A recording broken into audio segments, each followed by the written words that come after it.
Broadcasting live from the Albay PIO News Center, providing you the most exclusive news update from all over the province. This is 12 o'clock Newsbreak. In the local scene, the Albay Peace and Order Council POCC has announced the continuation of the Ugnayan sa Barangay Community Peace Dialogue in Albay, now set to begin this April. The upcoming activity will offer opportunities that will raise awareness about Army recruitment and basic handcuffing techniques, while leaflets will be distributed and a film showing for the participants will be available. The caravan primarily aimed to amplify the barangay's development planning and bring the community together to discuss relevant issues and concerns. Also, advocates to enlighten the people about their role in the community in facilitating the concerns of the residents. In other story, Albayanos will be the first to get a National Certificate 3 from Agricultural Farm Machineries Training in the Philippines. This was confirmed through the official announcement of the Albay Provincial Agricultural Office APAO after a discussion between Cheryl Ribeta, Provincial Agriculturist, and the Assistant Daryl John Buen Consejo. With Technical Education and Skills Development Authority, TESDA Provincial Director Mariglo Sese during their meeting earlier this month. According to APAO, the said training and assessment will be the first in the country, wherein 50 participants are expected to attend. The said endeavor will begin on May 7 to 9, 2024, to be conducted at the AFB Vale Farm School Extension in Albay Rice Station, Tula Grande, Ligao City. In other news, members of the 4-H Head, Heart, Hands and Health Group recently convened to participate in the second Provincial 4-H Youth Camp earlier this month in Kamalig, Albay.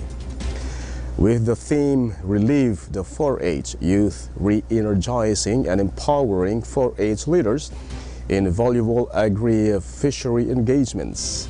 The 4-H members, who are the sons and daughters of farmers in Albay, showcased their talents and skills during the said gathering. The activity was initiated by the Albay Provincial Agricultural Office APAO with the Provincial Agriculturist Cheryl Ribeta, where she emphasized the importance of the said endeavor for the development of the youth.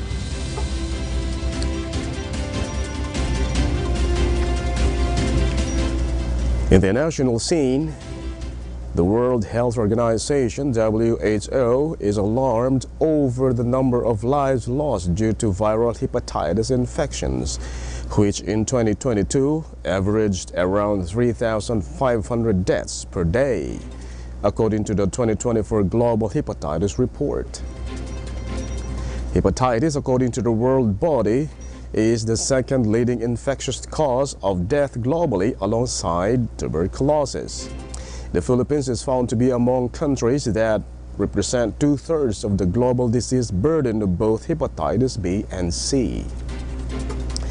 In 2022, the country logged 400,000 hepatitis C infections, a disease which so far remains to be without a vaccine. But what is more worrying is the number of hepatitis B infections, which reached 5.7 million across all ages.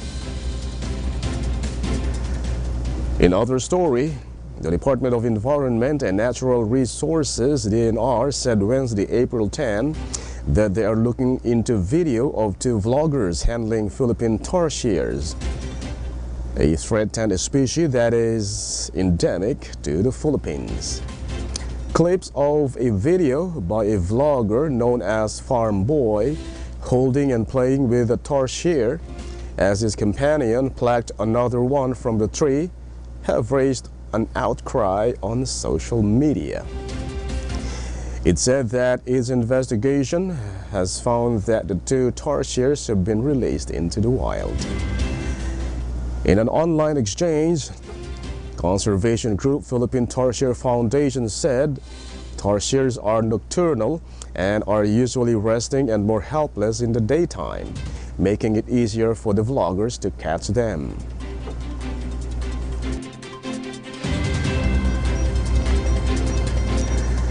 In other news, the Metro Manila Council, MMC, is setting working hours for all local governments in the capital region at 7 a.m. to 4 p.m. to ease traffic congestion starting next week.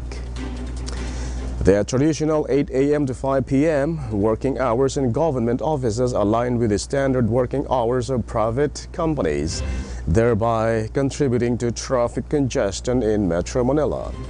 A Metropolitan Manila Development Authority MMDA resolution stated. Effective April 15, all government offices in Metro Manila shall adopt a modified working schedule from 7 a.m. to 4 p.m., it said. The MMC urged national government agencies in Metro Manila to adopt the modified schedule. There are around 645,000 government workers in Metro Manila. Out of the total, nearly 500,000 take the public transportation to and from work, while around 145,000 use private vehicles, MMDA Acting Chairperson Romando Artes said, citing data from the Civil Service Commission.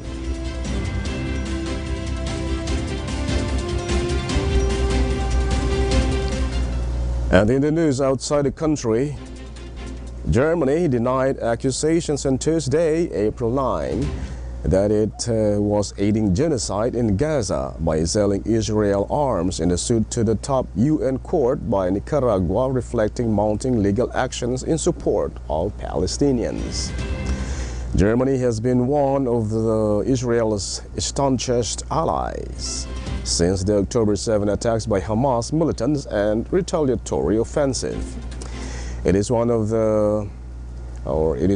its biggest arms suppliers, sending 326.5 million euros or $353.70 or $70 million in military equipment and weapons in 2023, according to Economy Ministry data.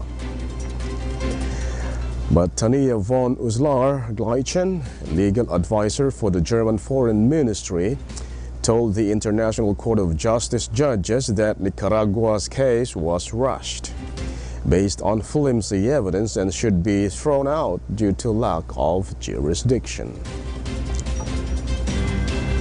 In other story, the UN Nuclear Watchdog's Board of Governors will hold an emergency meeting today, April 11, at the request of both Ukraine and Russia to discuss attacks on the Zaporizhzhia nuclear power plant after the enemies accused each other of drone attacks. The International Atomic Energy Agency has said drones struck the Russian-held facility in southern Ukraine Sunday, hitting one reactor building. Russia and Ukraine have repeatedly accused one another of targeting Zaporizhzhia since it was captured by Russian forces in the first weeks of Moscow's invasion of its neighbor in 2022. Both sides deny attacking it. And finally, in the news outside the country, Malaysia urged Facebook operator Meta and short video service TikTok to step up monitoring on their platforms. It said on Tuesday, April 9, with the government reporting sharp increases in harmful social media content this year. In the first 3 months of 2024, the government referred 51,638 cases to social media platforms, including Meta and TikTok, for further action, up for 42,904 cases recorded in the whole of last year, the communications regulator and Malaysian police said in a joint statement. The agencies did not specify what type of content were reported, but said the move was part of efforts to restrict the spread of harmful content online, particularly those related to race, religion, and royalty.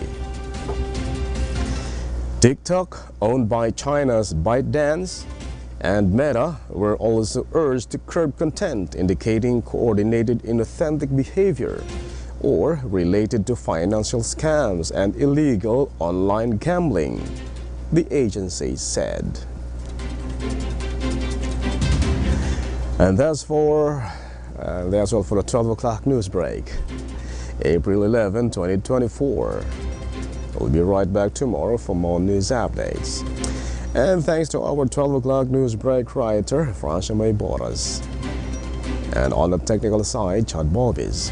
And of course, our Provincial Information Officer, Mary Luduga Castillo. And under the supervision of our Governor, Esil Drexlagman. I am Greg Hallare. Thank you for subscribing.